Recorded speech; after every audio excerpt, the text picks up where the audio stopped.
it's Deb Luttrell with Stitchin Heaven, and my good friend Tiffany Hayes is with me today to show you a really cool product, a really cool tool to use with ombre strips. Oh my gosh, we buy these beautiful ombre strips and then we get them home and we don't know what to do with them. First of all, Tiffy. Yes. Tell us what an ombre is. An ombre is a fabric that gradients from, I think that's right, gradiates from dark to light or light to dark. So this one is dark at the selvage and light at the fold. It goes back to dark at the selvage again.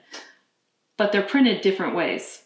You can find them where they're dark at one selvage all the way to light at the other. I've even seen them where they've changed like every 8 inches. Right, I've seen those. Yeah, and that's too. just too much for me. I need this slow, easy gradation. So you prefer to use the one that starts dark at the selvage, light to the middle, and then dark at the selvage again. I do. Okay. Well, you know, there's a lot of the designers are using the the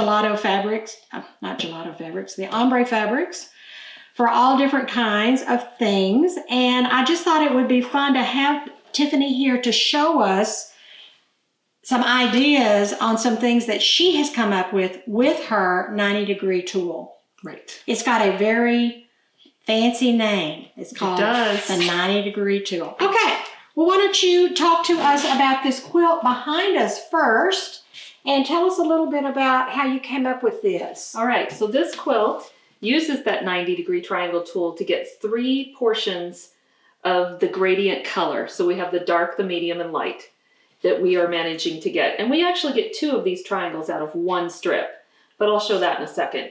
So this quilt I called Hermosa. I happened to be staying or visiting Hermosa Beach, and we were staying there, and I looked out the window, my husband and I, we looked out the window, and there was a railing across the way on the balcony, and it had this design in it, you know, with the square with the line through it. And after we saw that, then you see it everywhere. Yeah. Once you notice a design like that, then it just keeps popping up. So this is Hermosa because when I started to piece it, I'm like, hey, it's just like that balcony. So don't you remember? I did remember. It makes me feel good about, I love going to the beach. Oh yeah, me too. Yeah. Yes. So good memories. Cruises. Yeah. Tiffany cruises with us a lot. I do. Wow. It's wonderful. All right, so we see how it works? Yeah, show us how it works. That's kind of stuck on the seashells. She sells seashells. Mm-hmm. Yeah, it just didn't come out quite clear. So this is the 90-degree triangle tool, and so when we assemble the pieces that we're going to cut, we will end up with a 90-degree angle, hence the 90-degree tool. So I'm going to show you how this one works on a piece of fabric that I've already cut, but we're just going to demo it real quick. So you set the tool on this strip, which is a 2 1/4 inch strip. Oh, okay. So you take your strip roll and you cut off the little jagged edges. I do. Right? Oh, wow. Yeah, so we that's have a these great idea. Nice straight lines to work with. Yeah, I hate those little zigzaggy edges. And all strip sets are not created equal. So if you cut it down to 2 1/4, you know that you've got 2 1/4. Why don't you show them this little trick? Okay, so this little trick, when you have those strips and you set one of these tools on there, this one that says Stitchin Heaven, this is 2.5 inches wide.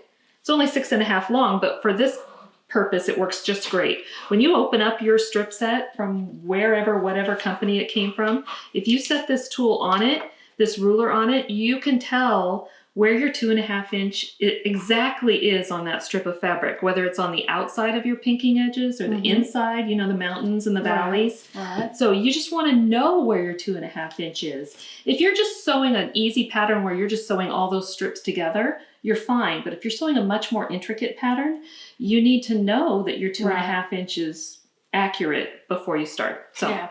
Good quick tip. Good tip. Okay, back to this one, 90-degree triangle tool. So this is pre-cut, so I'm just going to pretend I'm cutting it now with my fingers. So we set the tool on here and slice on either side of this tool. Okay. This piece then becomes waste, so I'm just going to slide it over there. And this would be the first cut, the same size as the tool. Then I rotate the tool around. I don't flip it over, I just rotate it. And there's a line number 2. Okay. And I set that where I just cut, and I'll cut the other side. So that is the second cut. Then we do one more rotation around, and we set line 3 on the spot where we just cut. We slice the other side and remove this one as waste. Gotcha. Okay, so we have our 3 pieces here that we need to assemble into the triangle. But before we do that, I've removed one corner of the tool so that you can set it. Let's move this to the center here. So we can set it on the piece, slice there and remove the dog ear now. And then we can just flip the piece over and slice off the other dog ear. Okay. And this is why we want those dog ears gone. We want to then assemble our pieces. Yes. And because the dog ears are gone, we don't have to center anything. Right. It's First off, we don't have to center. We can just set it on there and sew our 1/4 inch from point to point. And then we don't have dog ears to remove after it's pieced together. So this is pretty easy. Two seams in there with no dog ears to get rid of. And that makes this shape. Okay. And Which here, is this. exactly. And this is the 90 degree. So, you know, on a square, it's a square corner, a 90 degree. So there's a free download pattern book. It's really just how to assemble a triangle for the 90 degree. Inside on the front cover, there's some instruction on how to do the cutting again in case you've forgotten. And it says to remember to trim those points away and assemble that triangle. Okay. And then it has some other things in here on what you can make with those triangles. So let me show you those first, and then we'll go back through the book. So if you put 2 triangles together, you can make a square. And if you do pay attention to the darker edges, you can really get the visual that we're looking for using an ombre. So here's a square, and if we assemble 4 pieces together, 4 triangles, we can get a larger square. Oh, nice. And look, this is really basically what's behind us. I've just added some sachets within the block. Right. And then between the blocks. Yeah. So 4 squares will give you a larger square, or 4 triangles will give you that larger square. You can then combine them with background fabric and make an hourglass. Nice. Okay. You could add a background triangle and make a half square triangle. Right. You also could put on some backgrounds and make a flying geese unit. Oh, that's nice.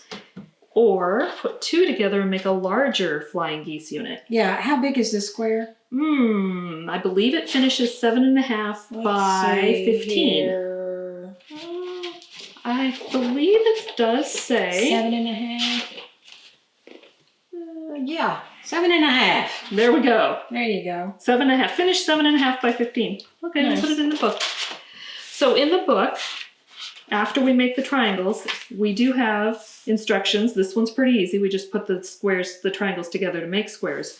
But I do give you the instructions, the sizes that you need Okay. to make this half square triangle, the hourglass, the small flying geese, the larger flying geese, and even to make a small quilt called the Dream Catcher, uses the hourglasses and the large square and some blank squares, and that gives you the one that's on the cover. Oh, okay. Nice little table topper. Yes. We'll have this link on our website below the video for you to be able to download this free. You'll have to print it, of course. You know, and then on the back, Tiffany has got options for some patterns that she has, which we will also have those available for you, which to me is so important when you're working with these ombre strips, because I love the strips, but I need to know what pattern can I make with these. And you know, I love this one. This is, what is that called? Transfixed. Transfixed. It's just kind of 3-dimensional. It's really cool looking. And I love this gray one here too. Kind of modern gray. So. And I'm not done. I have more coming. More patterns? Good. They're always swimming. Oh yeah, running around in your head, right? Always. Well, okay, listen you guys, please subscribe to our YouTube channel. We have lots of videos like this coming, and we've got all kinds of things on our site already. And we hope you enjoyed this lesson as much as we've enjoyed bringing it to you. So I'm Deb Luttrell, and this is my friend Tiffany Hayes, and we'll see you next time. Bye-bye.